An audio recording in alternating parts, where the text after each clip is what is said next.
تاکہ ہماری طبیعتیں یہ ناخوشگوار اثر کم سے کم قبول کریں۔ اسی دوران میں ہم تینوں ذرا آرام کے لیے فصیل کے قریب جا کھڑے ہوئے اور جھک کر کھائی میں لگے ہوئے پھولوں کے تختوں اور درختوں کو دیکھنے لگے۔ تیز اور روشن دھوپ میں یہ نظارہ آنکھوں کے لیے بڑا فرحت انگیز اور خوشگوار تھا۔ رنگ برنگ پھولوں کے تختے بڑے بڑے خوشنما قالینوں کی صورت میں ہمارے سامنے جھومنے لگتے اور ہمیں یوں محسوس ہوتا جیسے قدرت کے بنائے ہوئے ان حسین قالینوں میں حرکت پیدا ہو گئی ہے۔ قلعے کی سیر کرتے ہوئے ہم واقعی تھک گئے تھے اور اب کچھ دیر آرام کرنا چاہتے تھے، مگر وہاں بیٹھنے کی کوئی جگہ نہ تھی۔ جگہ ہوتی بھی تو اس کھلے آسمان تلے دھوپ میں بیٹھتے بھی کہاں۔ دفعتاً میری بیوی نے ایک انگلی سے ایک جانب اشارہ کیا اور ہم نے جھک کر ادھر دیکھا تو ایک عجیب تماشا نظر آیا۔ سیاہ رنگ کی ایک بڑی بلی جس کی کھال دھوپ میں چمک رہی تھی فصیل کے عین نیچے دھوپ میں آرام سے لیٹی تھی، اور اس کا بچہ جس کا رنگ بھی سیاہ تھا قریب ہی کھیل رہا تھا۔ بلی اپنی دم ہلاتی اور بچہ اس کی طرف جھپٹتا، کبھی وہ دم پر پنجہ مارتا اور کبھی اسے اپنے منہ میں دبا لیتا اور پھر زور لگا کر اپنی ماں کو گھسیٹنا چاہتا۔ بلی اپنے پاؤں کو جنبش دے کر بچے کو آہستہ سے پرے دھکیل دیتی اور دم زور زور سے ہلانے لگتی۔ اس پر بچہ اور جوش میں آ کر اچھلنے کودنے لگتا۔ غالباً اسے اس کھیل میں بڑا مزہ آ رہا تھا۔ چند منٹ تک ہم تینوں نہایت دلچسپی سے یہ تماشا دیکھتے رہے۔ پھر یکایک امریکی نوجوان نے قریب پڑا ہوا ایک پتھر اٹھایا اور ہنس کر بولا، ذرا دیکھنا، میں آپ لوگوں کو ایک اور دلچسپ کھیل دکھاتا ہوں۔ میں یہ پتھر ان کے قریب پھینکتا ہوں، وہ دونوں حیران ہوں گے کہ پتھر کہاں سے آن گرا۔ ارے یہ کیا غضب کرتے ہو، میری بیوی نے اسے روکتے ہوئے کہا، وہ ڈر جائیں گے، کیوں ان کا مزہ کرکرا کرنے کی فکر میں ہو؟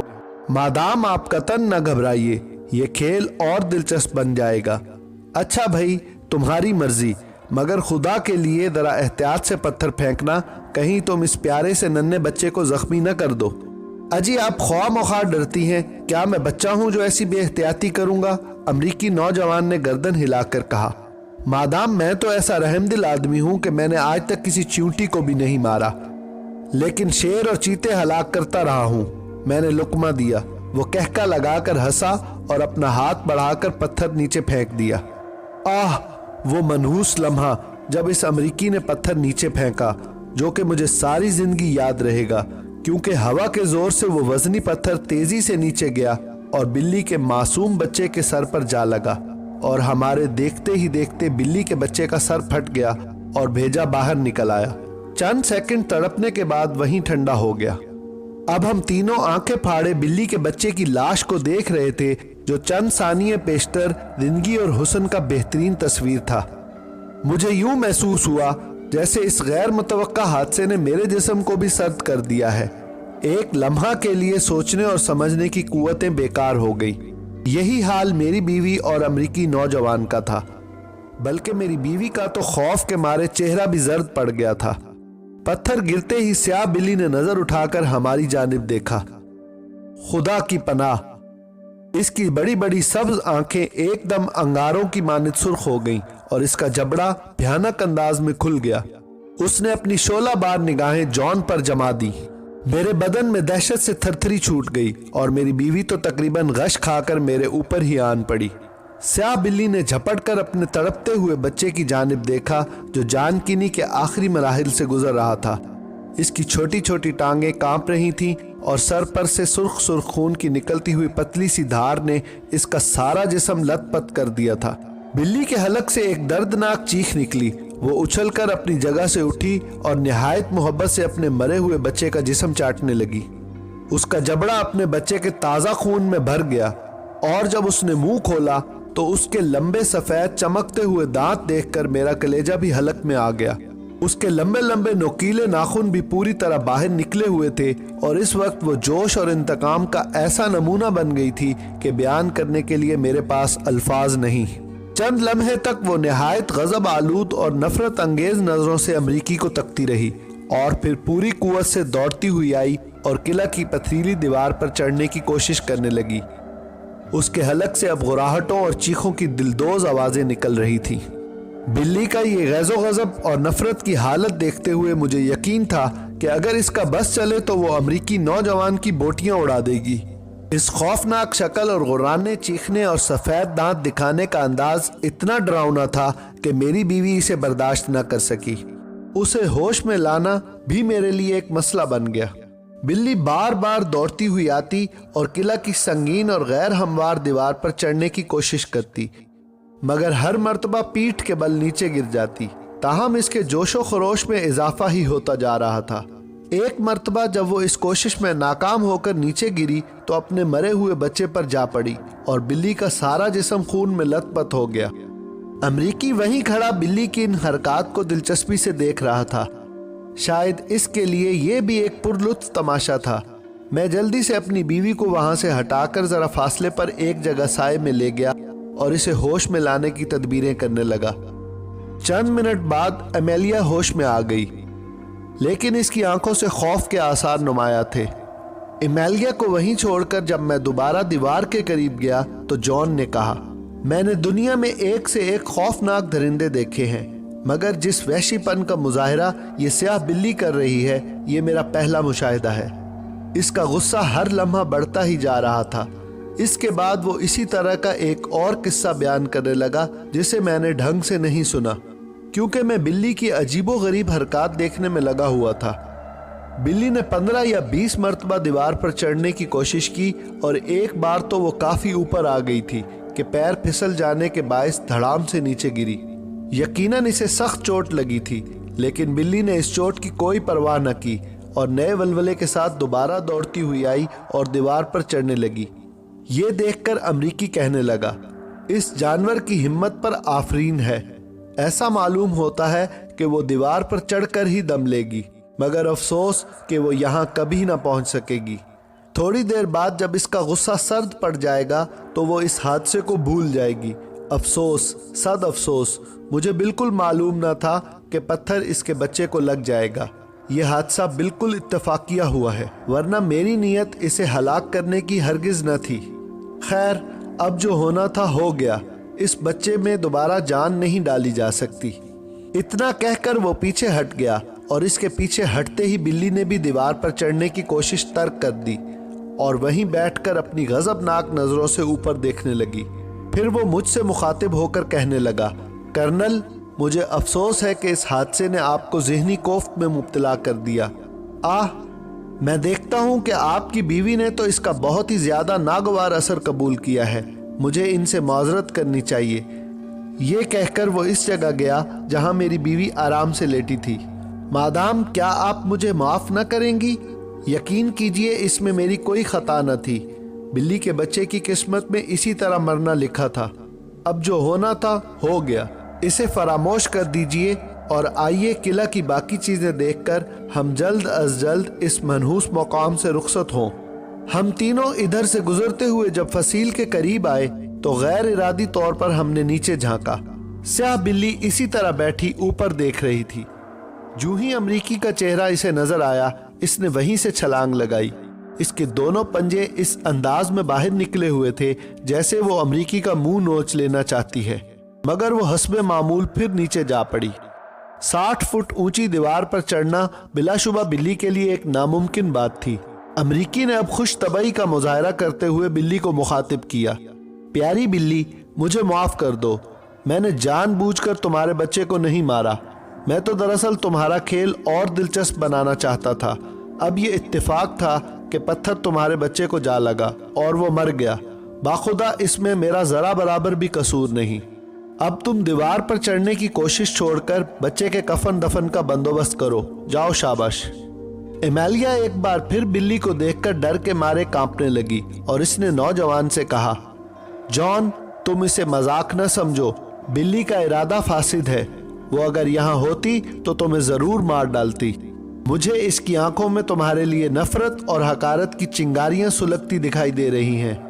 وہ کہکا مار کر ہنسا اور کہنے لگا، مادام، آپ مجھے، شیر دل جان کو اس حقیر بلی سے ڈراتی ہیں جس نے نہ جانے کتنے درندوں کو موت کے گھاٹ اتار دیا ہے؟ وہ بلی میرے سامنے کیا حقیقت رکھتی ہے؟ میں اب چاہوں تو نیچے جا کر آپ کے سامنے اس کا گلا گھونٹ دوں۔ بلی نے جب جان کا کہکا سنا تو اس میں دفعتاً ایک عجیب تغیر رونما ہوا۔ اس کا سارا جوش و خروش اور غضبناک لہجہ ختم ہو گیا اور وہ پرسکون دکھائی دینے لگی۔ اس نے پھر جان کی جانب ایک بار دیکھا اور آہستہ آہستہ چلتی ہوئی اس طرف گئی جہاں اس کا بچہ مرا پڑا تھا، اور پھر زبان نکال کر بچے کا جسم چاٹنے لگی۔ واقعی بلی تمہیں دیکھ کر اب ڈر گئی ہے۔ دراصل اس نے تمہاری آواز سن کر اندازہ کر لیا ہوگا کہ یہ شخص تو بہت بڑی بلا ہے، اس سے نمٹنا آسان کام نہیں، میں نے اسے چھیڑتے ہوئے کہا۔ ایمیلیا بھی یہ فکرہ سن کر ہنس پڑی اور ہم تینوں وہاں سے آگے بڑھے۔ تھوڑی دور جانے کے بعد جب ہم نے نیچے جھانکا تو یہ دیکھ کر ہماری حیرت کی کوئی انتہا نہ رہی کہ سیاہ بلی بھی اسی جانب چلی جا رہی تھی جدھر ہم جا رہے تھے۔ اس نے منہ میں اپنے مردہ بچے کو دبا رکھا تھا، لیکن چند لمحے بعد جب ہم نے دیکھا تو مردہ بچہ اس کے منہ میں نہ تھا۔ بلی نے شاید اسے کسی جگہ چھپا دیا تھا۔ اسے پراسرار انداز میں تعقب کرتے دیکھ کر ایمیلیا پر پھر خوف طاری ہونے لگا اور اس نے امریکی کو ہوشیار رہنے کی تاکید کی، مگر وہ بے پرواہی سے ہنسا اور کہنے لگا، مادام آپ کو اس بلی سے ڈرنے کی قطعاً ضرورت نہیں، اگر وہ ہمارے پیچھے آتی ہے تو آنے دیجیے، بھلا وہ میرا کیا بگاڑ سکتی ہے، اور فرض کیجئے اگر اس کا ارادہ مجھے نقصان پہنچانے کا ہے تو میں ابھی آپ کے سامنے اس کا خاتمہ کیے دیتا ہوں۔ یہ کہہ کر اس نے اپنی کمر سے بندھا ہوا پستول نکالنا چاہا۔ زیادہ سے زیادہ یہی ہوگا نا کہ ایک بلی کو مارنے کے جرم میں چند منٹ کے لیے پولیس مجھے پکڑ لے گی، وہ مجھے پھانسی پر لٹکانے سے تو رہے۔ ایمیلیا نے اسے پستول نکالنے سے روکا، ورنہ وہ ضرور بلی پر گولی چلا دیتا۔ جان نے ایک بار پھر نیچے جھانکا تو بلی اسے دیکھ کر غرائی اور پھر جلدی سے ایک پتھر کی آڑ میں ہو گئی۔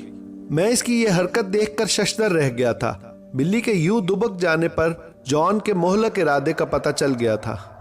بلی کے یوں دبک جانے پر جان نے فخریہ انداز میں ایمیلیا کی جانب دیکھا اور کہا، دیکھا مادام آپ نے، یہ شریر بلی اب مجھ سے ڈرنے لگی ہے۔ میرا خیال ہے کہ اسے یہاں سے لوٹ کر اپنے مردہ بچے کی حفاظت کرنی چاہیے، کہیں دوسری بلیاں اسے ہڑپ نہ کر لیں۔ جاؤ خالہ بلی، یہاں سے ٹل جاؤ، ورنہ میرا پستول خواہ مخواہ چل جائے گا۔ ایمیلیا نے جلدی سے جان کا ہاتھ پکڑا اور اسے گھسیٹ کر آگے لے گئی، لیکن جاتے جاتے بھی امریکی نوجوان نے نیچے جھانک کر بلی سے چند مزاحیہ فکرے کہہ ہی دیے۔ اچھا الوداع خالہ بلی، میں تم سے معذرت کر چکا ہوں کہ میں نے جان بوجھ کر تمہارے بچے کو نہیں مارا، مگر تم ہمارا پیچھا نہیں چھوڑتی۔ بہرحال تم اب اس حادثے کو فوراً ہی فراموش کر دو۔ جلد ہی قلعہ کی اندرونی دلچسپیوں اور عجائبات کو دیکھنے میں ہم اس قدر محو ہو گئے کہ تھوڑی دیر پہلے جس ناخوشگوار حادثے نے ہمیں مقدر کر دیا تھا اس کی یاد بھی باقی نہ رہی۔ پھرتے پھراتے آخر کار ہم قلعہ کی سب سے زیادہ مشہور اور ہیبت ناک جگہ پر پہنچ ہی گئے، جہاں 900 سال بیشتر مجرموں اور جاسوسوں کو اذیتیں دے دے کر ہلاک کیا جاتا تھا۔ اس وسیع و عریض کمرے کے عمر رسیدہ چوکی دار نے ہمارا استقبال کیا۔ وہ ہمیں دیکھ کر خاصا خوش نظر آتا تھا، کیونکہ چوکی دار کی بالائی آمدنی کا ذریعہ سیاحوں کی دی ہوئی بخشش ہی ہوتی ہے، اس لیے وہ ضرورت سے زیادہ ہماری جانب توجہ دے رہا تھا۔ وہ عرصہ دراز سے اس کمرے کا چوکی دار تھا اور یہاں رکھی ہوئی ہر شے کے متعلق اس کی معلومات حیران کن تھیں۔ جب ہم کمرے کے اندر داخل ہوئے تو ماحول کی تاریکی اور اس میں رکھی ہوئی عجیب اور پراسرار مشینوں اور ہتھیاروں نے ہمارے اعصاب پر برا اثر ڈالا۔ یہ گنبد نما کمرہ 2 حصوں پر مشتمل ہے۔ اوپر کے حصے میں جانے کے لیے چند سیڑھیاں طے کرنی پڑتی ہیں۔ ہم نے پہلے نچلے کمرے کو دیکھنے کا فیصلہ کیا۔ یہاں دن کے وقت بھی ملگجا سا اندھیرا تھا۔ اس کی دیواریں بہت چوڑی اور موٹی تھیں اور کمرے میں اوپر کی جانب کوئی روشن دان نہ ہونے کے باعث روشنی اور ہوا آنے کا کوئی امکان نہ تھا۔ دیواروں کا پلستر جگہ جگہ سے اکھڑ چکا تھا اور جا بجا مکڑیوں نے بڑے بڑے جالے تان رکھے تھے، جنہیں صاف کرنے کا خیال شاید منتظمین کو بھی نہ آیا۔ ہم نے جب غور سے ان دیواروں کا معائنہ کیا تو ان پر بڑے بڑے سیاہ دھبے صدیوں پرانے تھے، اور یہ خون ان لوگوں کا ہے جن کو کسی جرم یا جاسوسی کے شک میں پکڑ کر اذیتیں دی جاتی تھیں۔ چند ہی لمحے بعد ہمیں احساس ہونے لگا کہ اس بھیانک کمرے کی دیواریں زندہ ہو رہی ہیں اور ان کے اندر سے ہمیں ان بدنصیب لوگوں کے چیخنے اور کراہنے کی آوازیں سنائی دے رہی ہیں۔ ایمیلیا کے چہرے کی اڑی ہوئی رنگت سے اندازہ ہوتا تھا کہ وہ کمرے کے ماحول سے ڈر رہی ہے، لیکن میری خاطر وہ بظاہر بڑی دلچسپی سے ان چیزوں کو دیکھ رہی تھی۔ خدا ہی بہتر جانتا ہے کہ کتنے آدمیوں پر ڈھائے جانے والے ظلم و ستم کی داستانیں ان خونی دیواروں میں پوشیدہ تھیں۔ ہم بہت جلد گھبرا کر اس وحشت ناک جگہ سے نکل آئے۔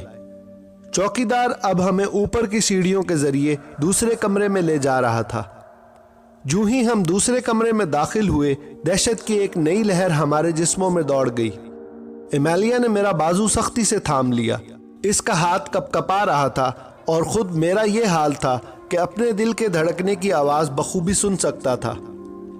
اس کمرے کا ماحول نچلے کمرے کے ماحول سے بھی کہیں زیادہ خوفناک تھا۔ اس کی ہر شے اندھیرے میں آنکھیں پھاڑ پھاڑ کر ہمیں گھور رہی تھی اور ہم نے ان اذیت دینے والی مشینوں اور دیواروں پر لگے ہوئے سینکڑوں قسم کے ہتھیاروں کے کہکوں کی آوازیں بھی سنی۔ بوڑھے چوکیدار نے فوراً محسوس کر لیا کہ ہم ڈر گئے ہیں۔ اس نے جلدی سے ایک موم بتی جلائی جس کی مدھم کانپتی ہوئی روشنی وسیع و عریض کمرے میں پھیل گئی۔ اب ہم آسانی سے یہاں رکھی ہوئی چیزوں کو پہچان سکتے تھے۔ چاروں طرف دیواروں کے ساتھ ساتھ طرح طرح کی تلواریں، کلہاڑے، نیزے اور خنجر لگے ہوئے تھے۔ ان میں سے اکثر تلواریں اور کلہاڑیاں اتنی بڑی اور وزنی تھیں کہ جنہیں اٹھانا عام آدمی کے بس کی بات نہ تھی۔ غالباً ان گرانڈ ڈیل حبشی جلادوں کے استعمال میں آتی تھی جنہیں خاص طور پر مجرموں کی گردن مارنے کے لیے تربیت دی جاتی تھی۔ ان ہتھیاروں کے قریب ہی پرانی سیاہ لکڑی کے بہت بڑے بڑے کنڈے بھی پڑے دکھائی دیے جن پر جا بجا کسی روغن کے دھبے جمے ہوئے تھے۔ چوکیدار نے ہمیں بتایا کہ لکڑی کے یہ وہ کنڈے ہیں جن پر مجرموں کو لٹا کر ان کی گردن کاٹی جاتی تھی۔ ہم نے جھک کر ان کنڈوں پر تلواروں کے گہرے نشان بھی دیکھے۔ کمرے کے ایک حصے میں وہ تمام چھوٹی بڑی مشینیں یکجا رکھی تھیں جو مجرموں اور جاسوسوں کو اذیت پہنچانے کے لیے استعمال کی جاتی تھیں۔ انہیں دیکھ کر ہی ہیبت طاری ہوتی تھی۔ یہاں ہم نے ایک کرسی دیکھی جس کی نشست پر لوہے کی لمبی لمبی اور نہایت تیز نوکیلی سلاخیں لگی تھیں۔ چوکیدار نے ہمیں بتایا کہ یہ موت کی کرسی ہے۔ اس پر مجرم کو بٹھا دیا جاتا تھا اور یہ سلاخیں اس کے گوشت میں پیوست ہو جاتی تھیں۔ ایسا مجرم کئی دن جان کنی کی حالت میں مبتلا رہنے کے بعد مرتا تھا۔ اس کرسی کے علاوہ متعدد قسم کے شکنجے بھی موجود تھے جن میں انسانی جسم کو اس طرح جکڑا جا سکتا ہے کہ ذرا بھی جنبش نہ کر سکے۔ لوہے کی چھوٹی بڑی پیٹیاں، لوہے کے جوتے، سر اور گردن کو جکڑنے والے شکنجے اور آہنی خول جو بھیجے کو کھوپڑی سے باہر نکال سکتے تھے۔ کمرے میں گھومتے ہوئے ہم ایک بڑی آہنی مشین کے قریب پہنچے جس کی عجیب و غریب ساخت نے امریکی نوجوان کو بہت متاثر کیا، جو ایک عورت کے مجسمے سے مشابہ تھی اور اس میں زنگ لگا ہوا تھا۔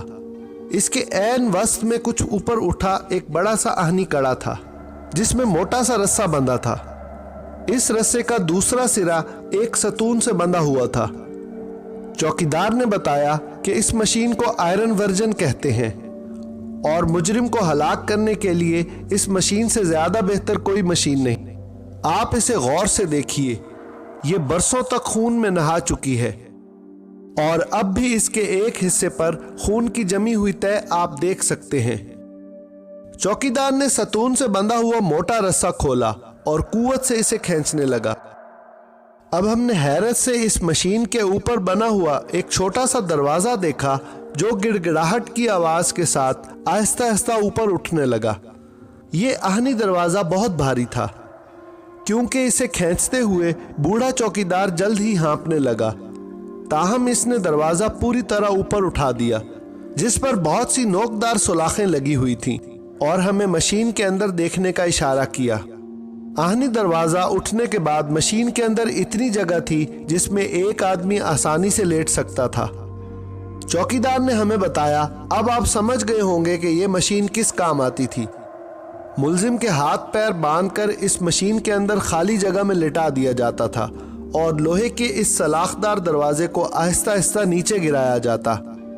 بد نصیب قیدی جب ان خوش آشام سلاخوں کو اپنی آنکھوں اور جسم کی طرف بڑھتے دیکھتا تو موت کے لرزہ خیز خوف سے جرم کا اقبال کر لیتا اور سارے راز اگل دیتا۔ لیکن بعض ایسے مجرم بھی تھے جو اس حالت میں بھی زبان نہ کھولتے تو رسے کو فوراً چھوڑ دیا جاتا اور یہ آہنی دروازہ پوری قوت سے نیچے گر جاتا اور سلاخیں قیدی کے تمام جسم میں پیوست ہو جاتی اور وہ آنن فانن موت سے ہمکنار ہو جاتا۔ ایمیلیا کے منہ سے ہلکی سی چیخ نکلی اور وہ دوڑتی ہوئی کمرے سے باہر نکل گئی۔ میں اس کے پیچھے گیا۔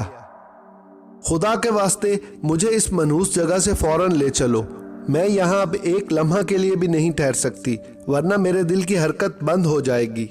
میں نے اسے دلاسا دیا اور کہا ہم تو صرف یہاں کے عجائبات دیکھنے آئے ہیں اور ہمارے ساتھ ایک مہمان بھی ہے، وہ کیا خیال کرے گا۔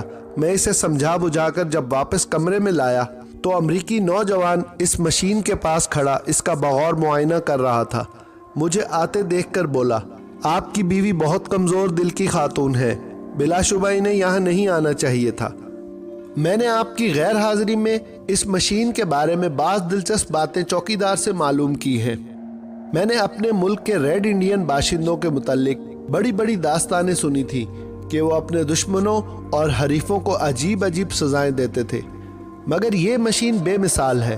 خدا کی پناہ، مجھے تو اس کے تصور ہی سے اذیت ہوتی ہے، لیکن میں اپنا تجربہ مکمل کر کے ہی واپس جاؤں گا۔ کیا کہتے ہو، کیسا تجربہ؟ میں نے حیرت سے پوچھا۔ وہ مسکرایا اور کہنے لگا، یہی معمولی سا تجربہ، میں خود کو 1 منٹ کے لیے اس مشین کے اندر لیٹ کر دیکھنا چاہتا ہوں کہ لوہے کا یہ سولاخ دار دروازہ کس طرح آہستہ آہستہ نیچے آتا ہے۔ نہیں نہیں، ایمیلیا نے کانپتی ہوئی آواز میں کہا، خدا کے واسطے جان، ایسا نہ کرنا، کیا تم پاگل ہو گئے ہو؟ آپ جو چاہے سمجھے، مگر میں یہ تجربہ کر کے رہوں گا۔ جان نے اصرار کیا، اگر آپ ڈرتی ہیں تو تھوڑی دیر کے لیے کمرے سے باہر چہل قدمی کیجیے۔ میں آپ سے کتنی مرتبہ کہہ چکا ہوں کہ میں ڈرپوک آدمی نہیں ہوں۔ نہ جانے اب تک کیسے کیسے واقعات مجھ پر بیت چکے ہیں، آپ یقین نہیں کریں گی، لیکن یہ حقیقت ہے کہ ایک مرتبہ مونٹانا کے جنگل سے میں گزر رہا تھا کہ دشمنوں نے مجھے مار ڈالنے کے لیے جنگل میں آگ لگا دی۔ میں رات بھر ایک مرے ہوئے گھوڑے کے اندر چھپا رہا، تب جان بچی۔ اسی طرح نیو میکسیکو میں مجھے سونے کی ایک کان میں جو حادثہ پیش آیا وہ بڑا خوفناک تھا۔ 2 روز تک میں ایک غار میں قید رہا جس کے دروازے پر ایک بڑا پتھر آن گرا تھا۔ غور کیجئے، جب ایسے عظیم حادثوں سے میں بچ گیا تو اس 2 منٹ کے تجربے سے کیا قیامت برپا ہو جائے گی۔ میں نے دیکھا کہ وہ اپنے ہڈ کا پکا ہے اور یہ کام ضرور کر گزرے گا، تو کہا، اچھا، جو کچھ کرنا ہے جلدی کر لو، ہم اب یہاں زیادہ دیر نہیں ٹھہر سکتے، میری بیوی کی طبیعت ناساز ہو رہی ہے۔ امریکی نے مسخرے پن سے مجھے سلیوٹ کیا اور کہنے لگا، جو حکم جناب کا، بس ابھی فارغ ہوا جاتا ہوں۔ پھر وہ چوکیدار سے مخاطب ہوا جو امریکی نوجوان کے اس خطرناک تجربے میں مدد دینے پر راضی نہ ہوتا تھا۔ بڑے میاں، تم بھی ڈر گئے؟ یہ لو اپنی جیب گرم کرو۔ جان نے سونے کا ایک سکہ بوڑھے کی مٹھی میں دیتے ہوئے کہا، اب لپک کے ایک رسی سے میرے ہاتھ پاؤں باندھ کر اس مشین میں مجھے لٹا دو تاکہ میں اس تجربے کا وہی مزہ پا سکوں جو پرانے زمانے کے مجرموں کو ملتا تھا۔ بوڑھے چوکیدار کو پہلی مرتبہ اس معاملے کی نزاکت کا احساس ہوا۔ اس نے گھبرا کر کہا، جناب آپ یہ حرکت نہ کریں، اس میں جان کا خطرہ ہے۔ فرض کیجئے اگر رسہ میرے ہاتھ سے چھوٹ گیا تو؟ امریکی نے جوش میں آ کر کہا، بڑے میاں تمہیں زیادہ دیر تک رسہ پکڑنا نہیں پڑے گا، بس 1 یا 2 منٹ کا کام ہے، اس کے بعد میرا دوست مجھے مشین سے باہر نکال لے گا۔ تم فکر نہ کرو، اس تجربے کی ساری ذمہ داری مجھ پر ہے، کہو تو تحریر لکھ کر دے دوں؟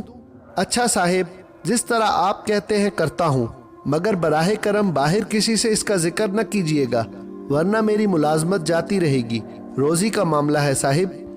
اجی تم پرواہ نہ کرو، ذرا جلدی سے رسی تلاش کرو۔ چوکیدار باہر گیا اور پتلی رسی کے 2 لمبے لمبے ٹکڑے لے کر آیا، اور پہلے اس نے جان کے دونوں ہاتھ پشت کی طرف باندھ دیے اور پیر باندھنے والا تھا کہ جان نے کہا، بڑے میاں ذرا ٹھہرو، تمہاری دعا سے میں کافی صحت مند ہوں، تم مجھے اٹھا کر اس مشین کے اندر لٹا نہیں سکو گے، اس لیے میں خود اس میں داخل ہو جاتا ہوں، بعد ازاں تم میرے پیر بھی باندھ دینا۔ یہ کہہ کر وہ اٹھا اور مشین کے اندر داخل ہو کر اس اطمینان سے لیٹ گیا جیسے کسی آرام دہ بستر پر سونے کا ارادہ رکھتا ہے۔ چوکیدار نے جلدی سے اس کی دونوں ٹانگیں باندھ دی۔ جان اب موت کی اس مشین میں بالکل بے بس پڑا تھا، لیکن خوف کی کوئی علامت اس کے چہرے پر ظاہر نہ ہوئی۔ بلکہ وہ بچوں کی طرح اس کارنامے پر خوش ہو رہا تھا۔ واہ واہ، کیا شاندار جگہ ہے بھائی، میرا تو جی چاہتا ہے کہ اس مشین کو اپنے ساتھ امریکہ لے جاؤں، بڑی آرام دہ چیز ہے۔ اچھا بڑے میاں، اب تم اس آہنی دروازے کو ذرا ڈھیل سے آہستہ آہستہ نیچے اتارو، میں دیکھوں تو صحیح کہ جب یہ سلاخیں میری جانب بڑھیں گی تو کیا مزہ آتا ہے۔